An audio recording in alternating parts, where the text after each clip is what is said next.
first success was Get On and Get With It? Yes.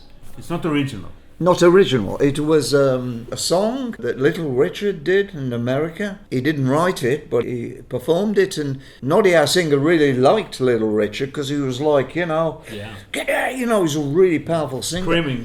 Screaming, yeah. And he was this man from America, and he was like rock and roll, and there was him, and there was Chuck Berry, and people like that. And we were looking at that and saying, this is good, we'll take this song. The audience liked it. They used to stamp in and, and Chas Chandler said, this is good, this song. He said, let's record it. Then we released it, and it became a hit record. Yeah. The next song was 'Cause I Love You. I wouldn't laugh at you, 'cause I love. Do you want it?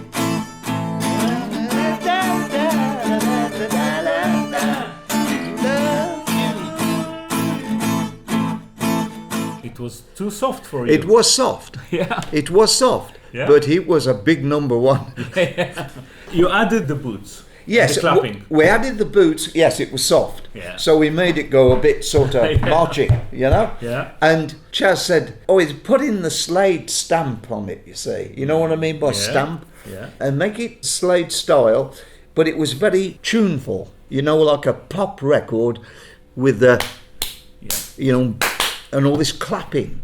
And of course, it was a good sounding record. And the violin? The violin was original, drum, drum, drum. Everybody's going drum. In those days, a rock band did not have a violin player in the band, Yeah. So Chas says, yes, Get Down and Get With It was rock and roll. Yeah, great. He said, but this is special. This will get you there. And it's unique. Unique. Yeah. Unique. Yeah. Yeah. It was number one.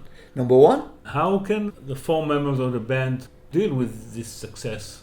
Well, suddenly it happened. Well, we're young, right? You're young, you've worked hard. It wasn't quick, it was slow. But when we got it, it was like, oh, right, number one. We need to write another number one, right? Yeah. It wasn't like, oh, we've done it. It was like, we need more. And Chas Chandler was saying, we need to go in the studio, write some more songs. And then we had another number one, and then another. Yeah. You know the story. Yes. We had many hits, not all number one, but we had songs like Far, Far Away. I love this one. That's a great song. Yeah, great. Great song. That is a really good song. We had songs like How Does It Feel? Yeah. Not a big hit. Great song. Great song.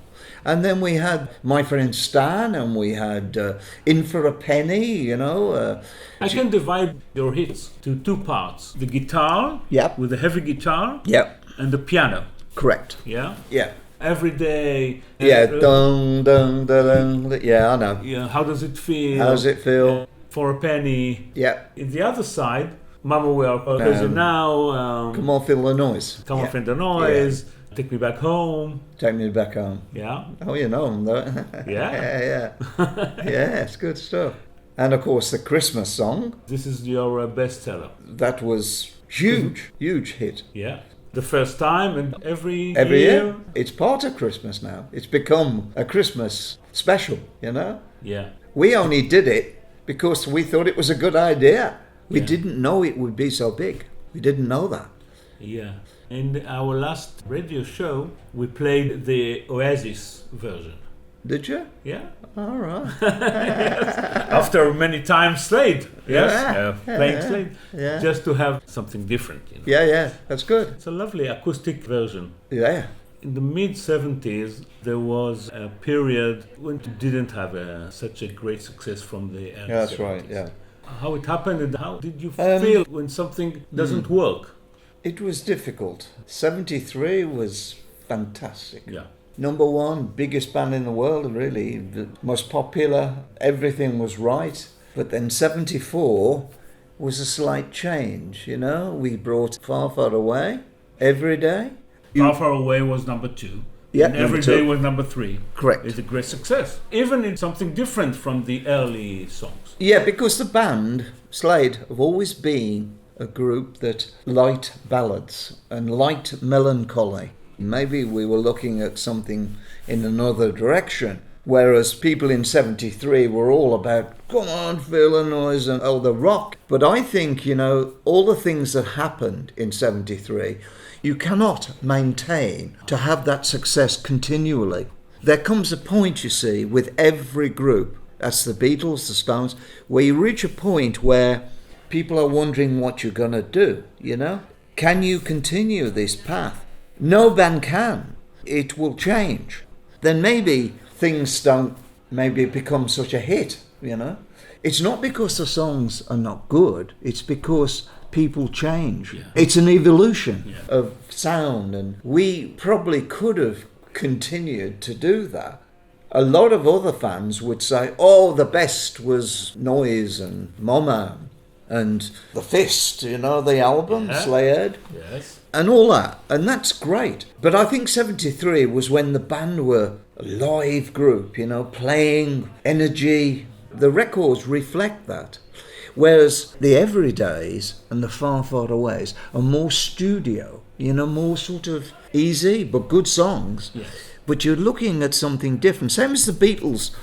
Beatles didn't always do She Loves You, but they stopped performing. The Beatles stopped playing. We didn't. We carried on.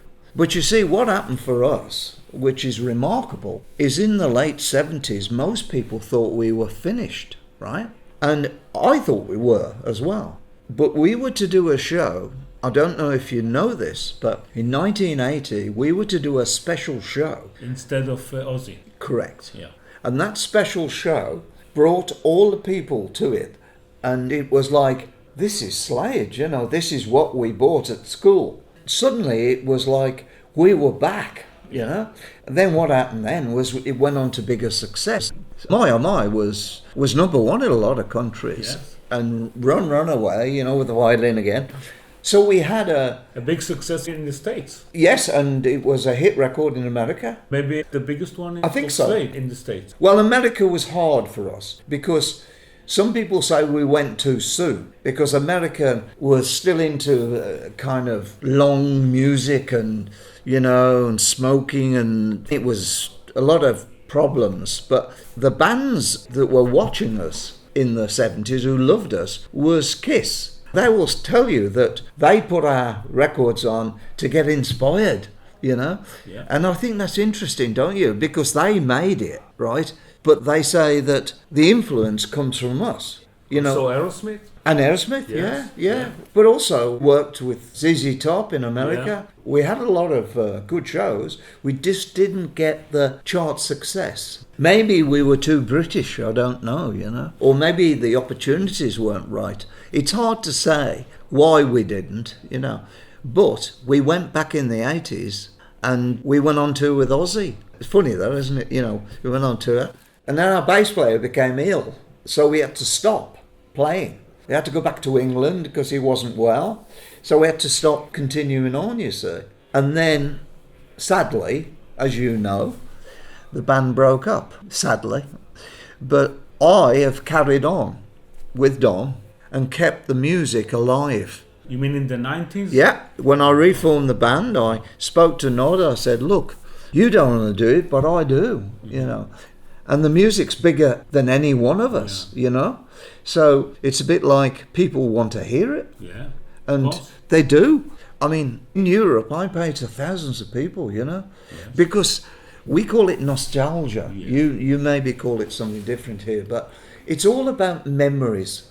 When you spoke about the early days, I divide nostalgia also to two parts. What's that? The pop, I call it nostalgia. Yeah. And the rock will never die. No. You know what I mean? Yeah. I think we were always rock, but we had a rock with melody. And that's important because Slade's music is rock. But rock lasts longer than pop music. Let's talk a little bit about Sweet. Yeah. The first hits were pop. Yeah. It's nostalgic.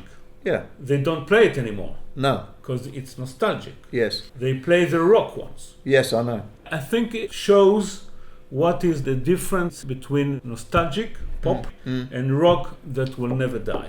But equally, rock is all sorts of things. Rock is Led Zeppelin. Rock is Deep Purple. Rock is different. It's Nazareth. It's Uriah Heep, sort of rock. Not exactly rock, but their music doesn't die. We as bands work together, and the audiences are all different, but they like all of us.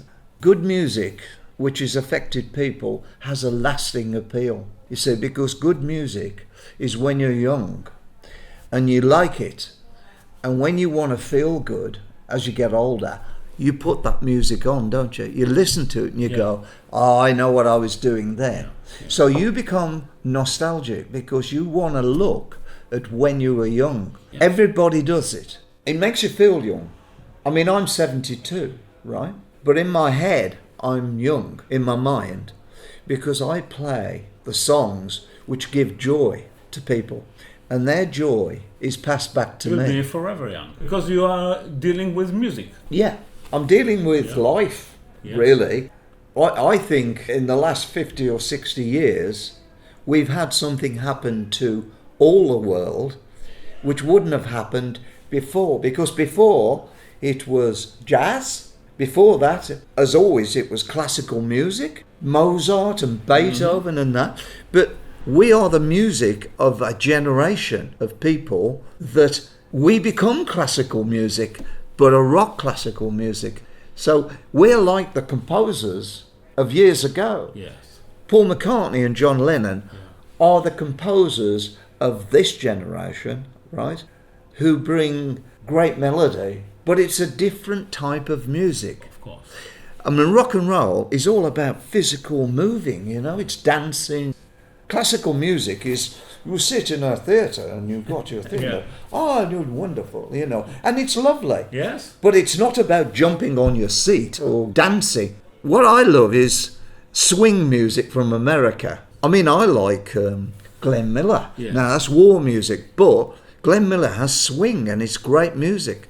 So I understand that, because music, good music, makes people want to be a part of it, to dance with it, to feel good. It's a physical thing. Do I make sense? Yes. You like What is your favorite song of Slade? Oh, that's interesting. There are quite a few. I think the song that I would pick, although I like My because I like my guitar in it. It's an anthem. Yes, it's an anthem. If I said to myself, the song I think that never dates is How Does It Feel? Because it is a song with lyrics which always look ahead to newness, to change, to things happening. We actually play it. And you can do it on acoustic guitar because it has a charm about it. But lyrically, you know Oasis? Noel Gallagher, right? Yeah. Massive Slade fan, really big Slade fan. He said that it's the best song ever written. He said it's the best song. And I agree with him because he's recognising the quality of it. It's not the biggest hit. Yes. But it's not always the biggest hit that's the best song. Yes. It's something special. With piano, with a flute, with brass. Yeah, flute, it's different. We don't normally have people playing on our records, you know. But it was a soundtrack to a film called Slade in Flame. So we had to make a soundtrack to fit the movie. It's a good album, actually. So Lee and Holder were great writers. Yeah. They wrote great songs. They wrote great songs. We all used to write things early on. The combination of those two worked. And we said, that's a way forward. Something is working in a chemistry, you see, between people, which means you don't break that up, you know, so you keep that, like Lennon and McCartney. Yeah. George Harrison wrote, Ringo didn't, but George did. But Lennon and McCartney had something special. And I think that's the thing.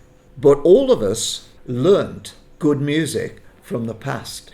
Elvis Presley, Chuck Berry, Buddy Holly, Eddie Cochran.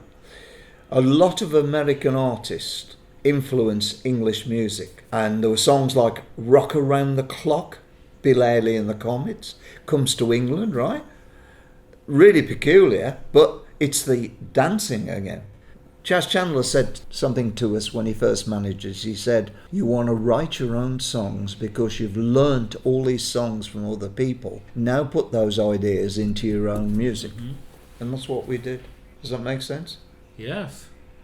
So Noddy and Jim wrote after doing some covers. Yeah. Like Born to Be Wild. Yeah.